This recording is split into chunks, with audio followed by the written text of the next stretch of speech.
আমার যৌবনকালের জন্য আমাকে প্রত্যেকটা সেকেন্ডের জন্য, প্রত্যেকটা কদমের জন্য আমাকে জিজ্ঞাসা করা হবে আমার যৌবনকালের প্রত্যেকটা শ্বাস প্রশ্বাসের জন্য। আমি যুবদল করি, আমি যুবলীগ করি, আমি যুব সমাজ করি। আমি ছিলাম না দুনিয়ায়, যখন দুনিয়াতে আসছি আমি ছোট, এই শিশু, কথা বলতে পারি না। শুধুই আমার একটাই পুঁজি ছিল চিৎকার করা। আমার ভালো লাগলেও চিৎকার দিছি, খারাপ লাগলেও চিৎকার দিছি, এটাই শুধু পুঁজি ছিল। ওখান থেকে আমার গণনা শুরু হয়েছে 60 বছর, 80 বছর, 100 বছর পর্যন্ত আমি হায়াত পাইছি।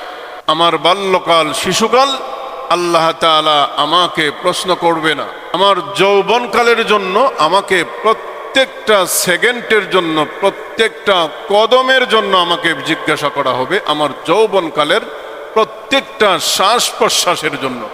একটা মানুষের যৌবনকাল যতদিন পর্যন্ত সে একে যুবক বলে দাবি করে, আমি যুবদল করি, আমি যুবলীগ করি, আমি যুব সমাজ করি, মানে সে যতদিন পর্যন্ত যুবক, এই যৌবনকালের প্রত্যেকটা সেকেন্ডের হিসাব আল্লাহর কাছে আমাকে আপনাকে দিতে হবে।